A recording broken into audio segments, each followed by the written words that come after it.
Hi. Hi again.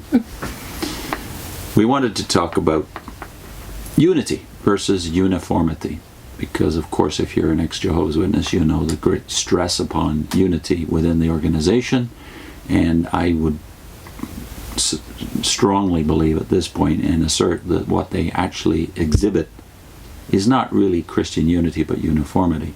Right. And this was something we noticed right away when we became Christians almost 30 years ago now, when we started attending the churches. Yeah. We were out for probably about a year, and then we started attending different denominations. So we attended a Baptist, Presbyterian, and a Brethren. I'd say those were the first three churches that we attended. And we were looking with our witness minds, right? So you're already thinking, oh, they're going to be so confused and different. And, you know, when we looked at them, sometimes their church buildings looked different. You know, the people might even look different. Clergy look different in each denomination. Yeah, you know, and head coverings for the women in the Brethren, but not in the other churches. But when we listened to them, they were talking about the same things. And it wasn't what you thought they would be talking about predominantly as a witness.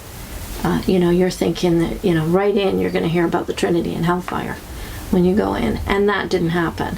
What we heard them talking about was Jesus and the resurrection. And his death for your sins. So it wasn't Jesus CEO of a corporation or an organization. Yeah. It was Jesus who died and was raised. Right. So the emphasis was different than, say, with the witnesses, where the last days is prominent in what you think about and talk about. Eschatology is big with the witnesses. It's not with the churches, really. Not with most of them. Yeah. And not in their preaching. Not in the public worship. What they talk about at their church.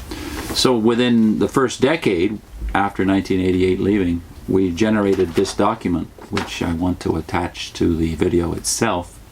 And the document is the structure of authority for Christians at the top, and the structure of authority for JWs at the bottom. And I think if you can see it at all visually, you'll know right away there's a huge structural difference in this. But we'll get to that more in the discussion of the basic text that this uses.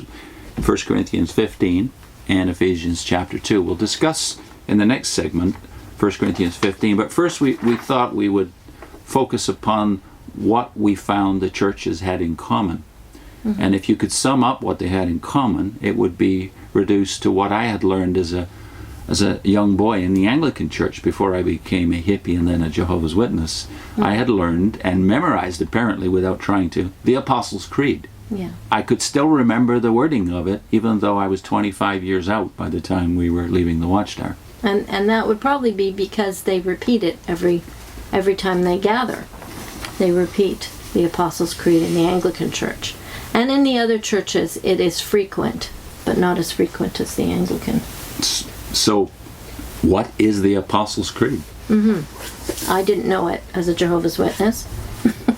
So we'll read them. There's two versions of it here. This is a book that I'm finding it in. Documents of the Christian Church. Edited by Bettinson, a very common book used at seminaries quite a bit, right. I found out. So this is early documents, right, of the church. So I'll read the two versions of the Apostles' Creed here. I believe in God Almighty, and in Christ Jesus, His only Son, our Lord, who was born of the Holy Spirit and the Virgin Mary, who was crucified under Pontius Pilate and was buried, and the third day rose from the dead, who ascended into heaven, and sitteth on the right hand of the Father, whence he cometh to judge the living and the dead, and in the Holy Ghost, the Holy Church, the remission of sins, the resurrection of the flesh, and life everlasting. So then this the second version of it. is, I believe in God the Father Almighty. I also believe in Jesus Christ, his only Son, our Lord, conceived of the Holy Spirit, born of the Virgin Mary, suffered under Pontius Pilate, crucified, dead, and buried.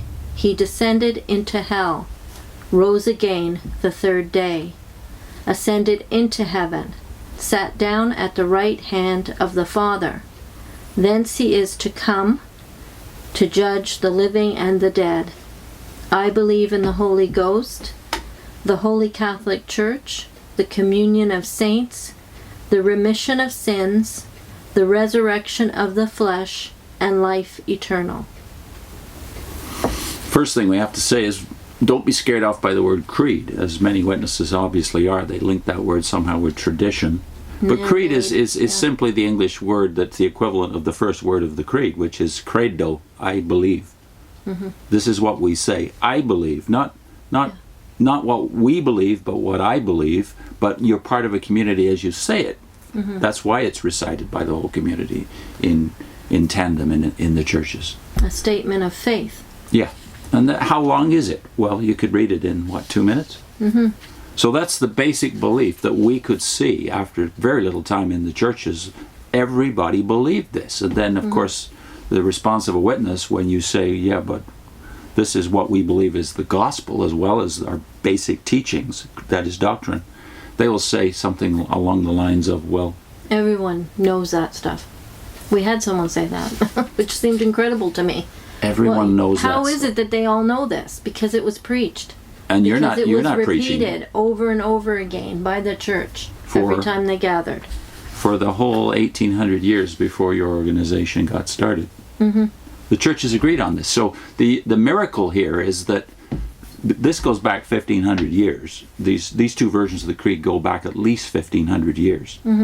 So the church of the 5th century AD believed this uniformly. It was their unity. They differed on a lot of other stuff.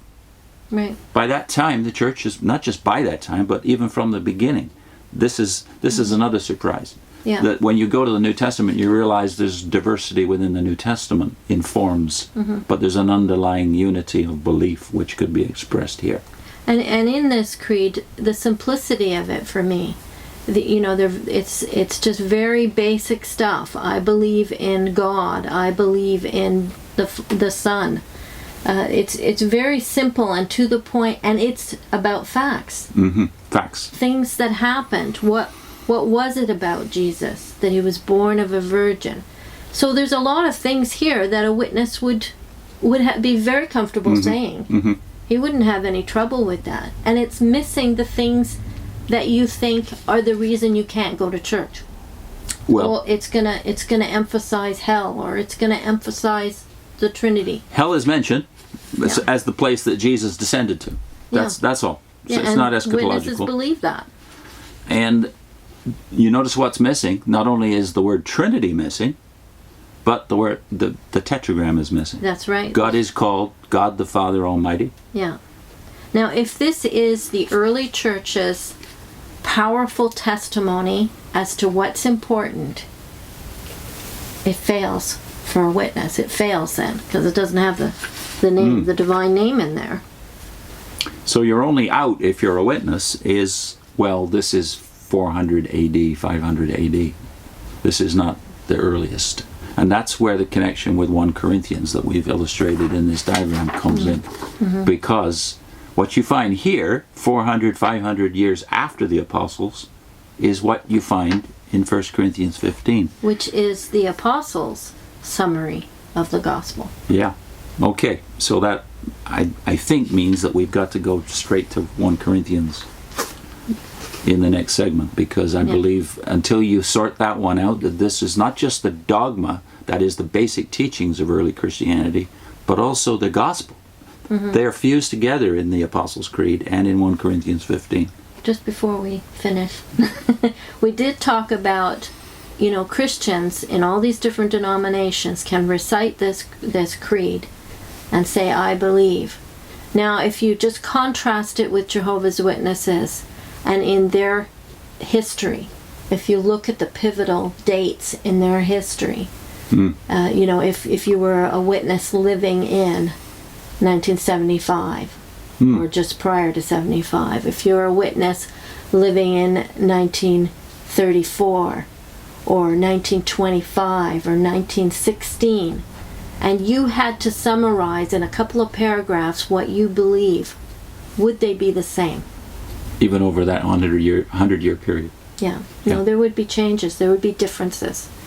So that's the miracle of this creed. It covers 2,000 years of history because it's basic, and that's why we just thought of doing a diagram, because you can illustrate basic by laying the foundation, and we will proceed to do that in 1 Corinthians 15 the next time. Yes.